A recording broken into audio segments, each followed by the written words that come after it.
El cargo que tengo no lo cambio por ninguno. Soy ciudadana venezolana y soy diputada de la República a la Asamblea Nacional, hasta tanto lo quieran mis compatriotas venezolanos. ¿Qué días que vivimos los venezolanos? Pasa un día y verdad que parece que fuera una semana, un mes o un siglo, por la cantidad de experiencias, de eventos, pero sobre todo por la intensidad de los sentimientos. Esto es así como esa novela, La agonía y el éxtasis.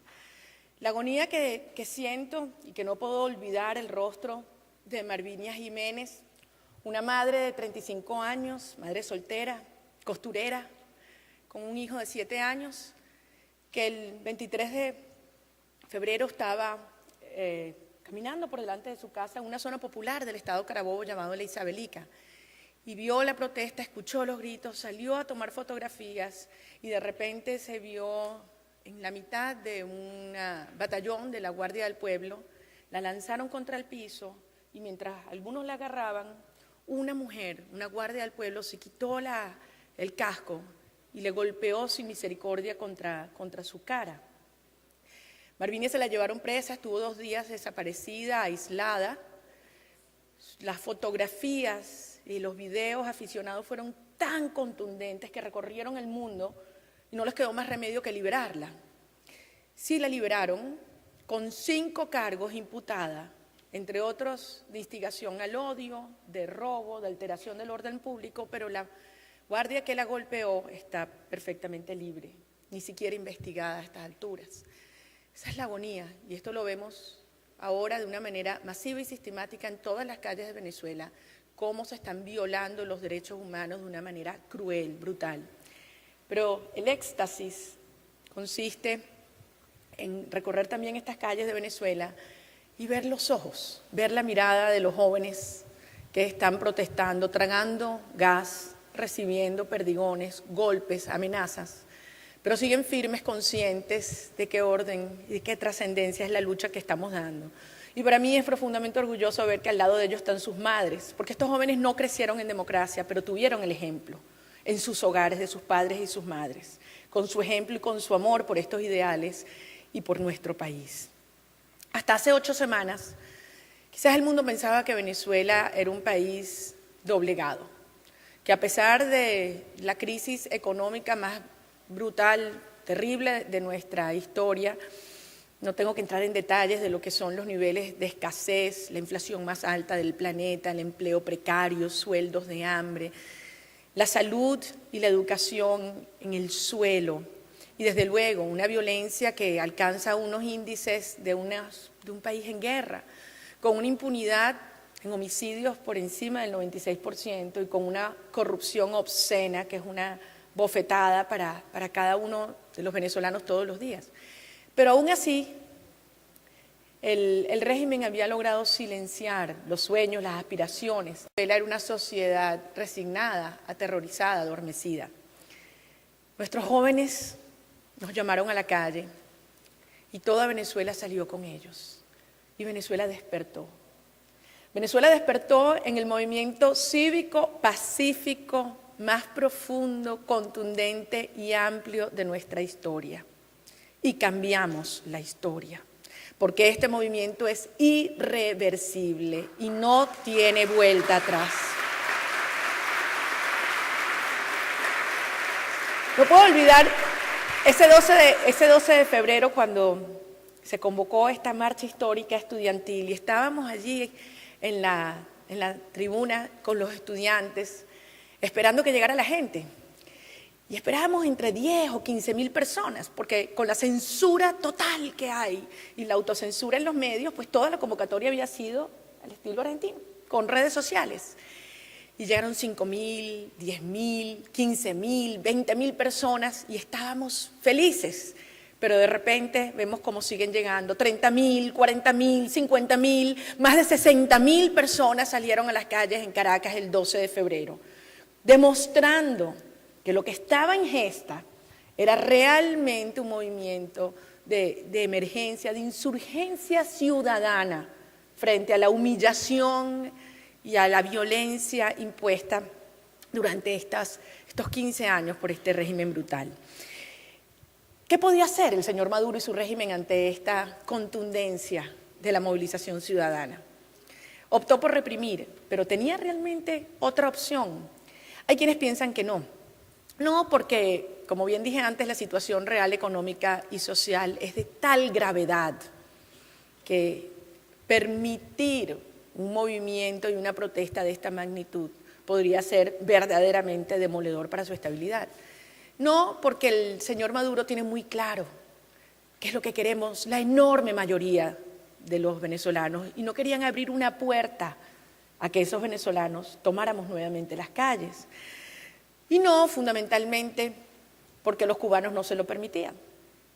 Porque los cubanos no permitirían que se fuera creando, y me refiero al régimen cubano castrocomunista, un movimiento cívico y pacífico que creciera cada día. Y ordenaron reprimir. Y creyeron que con esta represión iban a aterrorizar a la población y a desalentar a sus líderes.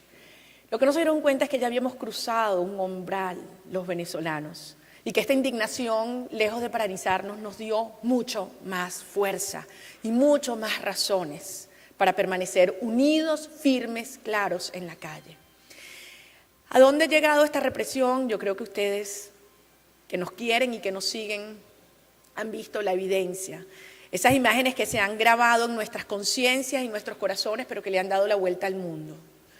Me refiero desde luego al ataque brutal por parte de bandas paramilitares armadas, pero también por oficiales de cuerpos de seguridad, civiles y militares, contra jóvenes estudiantes que protestan en la calle. El uso de gases tóxicos prohibidos en nuestra Constitución. La forma como nuestros jóvenes que son detenidos, más de 1.800 jóvenes detenidos, más de 600 heridos en estas 8 semanas, pero que además han sido torturados de la manera más cruel que yo no puedo aquí ni describir.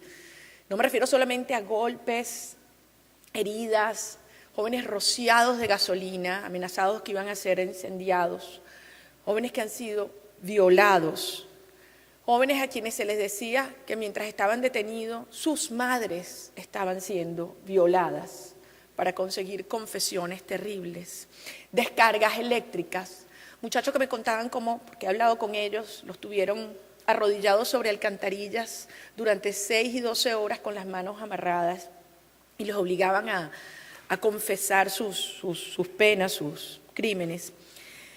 Y esto desde luego aunado a una política de estigmatización y de terror en muchas zonas populares del país. Yo sé que todos ustedes han oído hablar del 23 de enero, una zona emblemática, era uno de los bastiones del oficialismo, solo a 2 o 3 kilómetros del Palacio de Miraflores.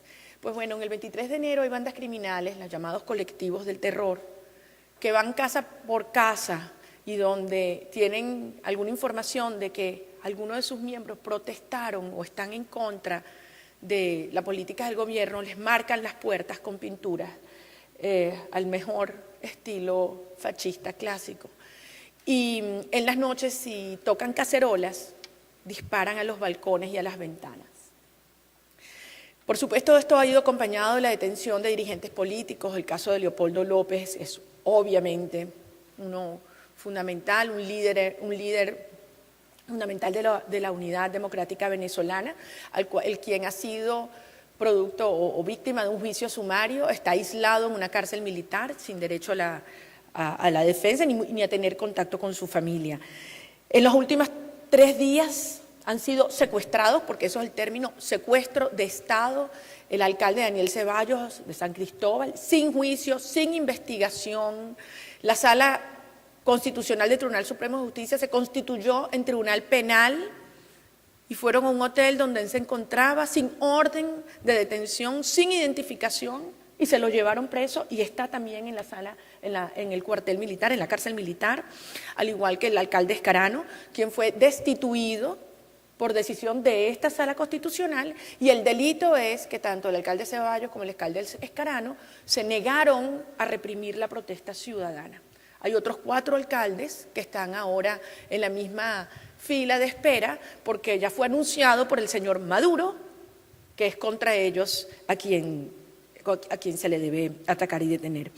Y desde luego no puedo dejar de mencionar lo que ha resultado en estos años y en particular en estos últimos días, la censura a los medios de comunicación nacionales e internacionales. Hay 115 denuncias de periodistas agredidos, pero lo que está ocurriendo es indescriptible.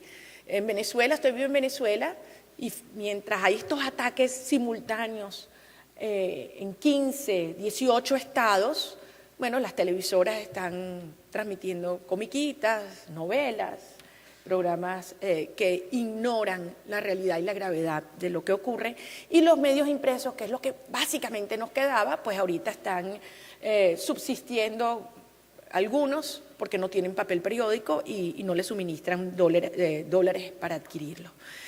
Ahora bien, es importante insistir que esta política de persecución y de represión es una política de Estado. Se ha convertido en una política de Estado de represión y tortura en cual los distintos órganos del poder público se han vuelto cómplices. Una fiscal general de la República que no solamente denuncia o niega estos eventos, pero que se burla de algunos de los testigos, de las víctimas. Una defensora del pueblo que no sabe lo que es tortura y llega casi al límite de justificarla al explicar cómo funcionan los interrogatorios. Tribunales que se constituyen en cárceles, en cuarteles militares y por supuesto, y que están acusando de terrorismo a nuestros jóvenes. Un sistema de medios públicos que en cadena nacional se convierten en los grandes instigadores de la violencia, del atropello, y donde vemos al señor Maduro desde la silla de Miraflores, en cadena nacional, a plena luz del día, darle instrucciones a las bandas criminales que salgan a atacar a ciudadanos indefensos que están protestando pacíficamente. Un señor desde la presidencia de la República, repito, instando a grupos paramilitares que salgan a atacar a ciudadanos indefensos, órdenes que cumplen a cabalidad estos grupos, y a los pocos minutos o a las pocas media hora empezamos a ver en 15 y en 20 estados ataques brutales donde estas bandas criminales incluso ingresan en las casas, en las residencias donde están protegiendo a los muchachos y se los llevan detenidos, arrastrados por la fuerza. Esto ocurrió este sábado, hay testimonios desgarradores en Altamira, en un restaurante privado donde los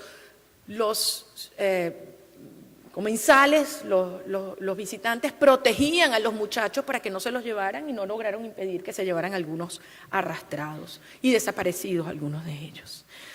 Y desde luego el rol de la Fuerza Armada Nacional, cuyo componente, la Guardia Nacional, se ha prestado para atropellos sin precedentes en nuestra historia y que más allá del tema de la represión y verse allí involucrados, han permitido ser convertidos en un brazo político armado del régimen y es verdaderamente bochornoso lo que ocurrió el sábado antepasado, el sábado 15 de marzo, cuando se convocó al gran acto proselitista en Los Próceres, donde está la entrada del principal cuartel militar de Venezuela y donde se le obligó a oficiales y soldados a convertirse en militantes del Partido Socialista Unido de Venezuela, vestidos con su uniforme militar, con banderas políticas, gritando consignas en un acto proselitista. Hace un año, en Rosario, yo les hablaba sobre la naturaleza del régimen que hay en el país, en nuestro país, en Venezuela, y el hecho de que lo que existe es la pretensión de imponer un régimen de sumisión total, que necesita un país arruinado, una Venezuela dividida y sumergida en la violencia más brutal. Nos necesita. Y para ello, pues fueron progresivamente acabando con la separación de poderes, violando el Estado de Derecho, destruyendo intencionalmente la economía. Quizás hay algunos que todavía no terminan de entender que es un objetivo fundamental destruir la economía, destruir el empleo privado para generar una dependencia absoluta del ser humano en el régimen. Si logran esa dependencia económica, pueden tener ese control político y después espiritual y moral, y lograr entonces la sumisión absoluta. Yo quiero insistir en 3 elementos que mencioné el año pasado, pero que se han hecho ahora más evidentes que nunca. Una es la militarización de Venezuela. Ya no son solamente las calles en el proceso de represión, pero es que son los hospitales, son los automercados y son las bodegas, porque para administrar la escasez que se ha producido, la respuesta del gobierno es tener militares en las cajas de los automercados poniendo orden a la demanda por bienes esenciales que tienen los ciudadanos. Lo segundo es la penetración del crimen organizado y las peores mafias criminales en las instituciones de nuestro país. Y el tercero es la presencia y la cada vez más evidente dominación, influencia cubana. Yo les pregunto, ¿cómo se sentirían ustedes si el sistema de identificación de su país lo manejaran funcionarios de otro país? O si las notarías y los registros, o si los ministerios de alimentación, las decisiones para adquirir productos, alimentos o medicinas se tomaran en La Habana, Cuba.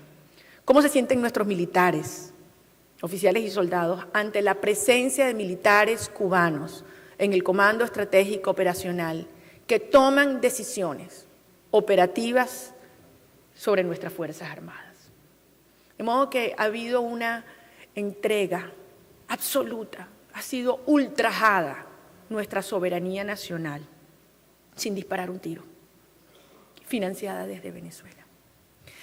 Pero también en Rosario el año pasado mi mensaje fue: confíen en nosotros, en los venezolanos de nuestra generación, que tenemos esa experiencia de 40 años de república civil y que en estos años hemos sufrido en carne propia lo que es la destrucción y la aniquilación progresiva, no solamente de la libertad y la democracia, pero la destrucción de la república. Y por eso hoy yo siento que el aprendizaje más importante de febrero y marzo del 2014 es cuánto debemos confiar en los venezolanos, en el pueblo de Venezuela. El movimiento civil, social, que ha despertado no tiene precedentes en nuestra historia. Yo diría que por 3 cosas. En primer lugar, por su alcance. Esto es un movimiento nacional. A diferencia de otros momentos de insurgencia y de protesta en nuestra historia, que podía ser en unas regiones o en unas ciudades, todos los pueblos y ciudades de Venezuela están participando de esta protesta ciudadana en estas horas.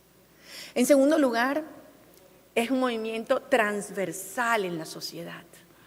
Están participando jóvenes y ancianos, ricos y pobres, negros, blancos, civiles, militares. Se ha convertido en un espacio de encuentro y de reconocimiento del pueblo venezolano en nuestras calles. Pero en tercer lugar, lo más importante es su dimensión existencial. Es verdad que Venezuela en los últimos años batía récords, muchísimo más que ustedes en Argentina, Mauricio, en cuanto a protestas reivindicativas por el empleo, por la vivienda, por la salud o por la situación de la infraestructura o la educación. Y eso el gobierno había logrado aislarlas y hasta invisibilizarlas. Pero se generó una conexión, gracias al llamado de nuestros estudiantes, con este drama y esta humillación diaria a nuestra calidad de vida, con la causa, el culpable y con la solución política, que es no el cambio de una persona o de un gobierno, sino es la transformación de un modelo. Tiene que ver con valores humanos, tiene que ver con la dignidad humana, tiene que ver con la soberanía nacional y desde luego tiene que ver con la libertad. Y cuando una sociedad asume que es de ese orden la lucha que estamos dando, no nos podemos sorprender de encontrarnos una Carmen González, con quien compartí hace 2 semanas en San Cristóbal. Y vivan los gochos, porque para los venezolanos se han convertido en un ejemplo de dignidad, de fuerza y de valentía. Los gochos son los venezolanos que viven en la región de los Andes, que ha sido pues el inicio de esta protesta y donde se ha creado un movimiento más sólido y más firme. Yo estaba con ella en una concentración monumental. A mí me cuesta muchísimo contar cuánta gente hay en las concentraciones, pero ahí me decían que habían por lo menos 30, 40 mil personas. Y Carmen González es la madre de Jimmy Vargas. A su hijo lo habían asesinado en este proceso de represión no hacía más de 5 o 6 días. Y ella estaba parada al lado mío y ella me dice, no me den el pésame, no lloren, María Corina, luchen, luchen. Garantízame, asegúrame que Jimmy dio su vida por una Venezuela democrática que nosotros vamos a conquistar. Cuando una mujer que acaba de perder a un hijo es capaz de pararse enfrente y darnos órdenes a toda una sociedad que continuemos la lucha de su hijo, que ella sigue siendo su voz, nos demuestra que esa unidad que se ha generado en Venezuela trasciende la unidad de los partidos políticos que habíamos logrado en los últimos años. Es la unidad de todos los sectores, de todas las generaciones, alrededor de estos valores humanos y estos ideales democráticos. Mucha gente dice, ¿para dónde vamos? Pues vamos a conquistar la democracia y la libertad. ¿Cuánto tiempo? El que sea necesario. Pero sí les digo algo, nunca en 15 años este régimen ha estado tan débil como está hoy, nunca hemos estado tan cerca de conquistar la democracia y la libertad como en estas horas está Venezuela. A la comunidad internacional, por eso es tan importante y agradezco esta oportunidad. Para estos regímenes autoritarios que se disfrazan de democracias con algunas prácticas, como la repetición frecuente de elecciones, la legitimidad que le da a la comunidad internacional es un pilar fundamental. Y yo el año pasado decía que eso iba desde la indiferencia hasta la complicidad. Pero hoy ya no puedo decir lo mismo. Después de estas 8 semanas de brutal represión, como la que no hemos visto en los venezolanos, ni siquiera en las dictaduras militares del siglo XX. Hoy el gobierno pasó una raya roja que ya no se puede esconder. Así que a estas alturas, a los demócratas de la comunidad internacional les decimos, la indiferencia es complicidad. La indiferencia es complicidad.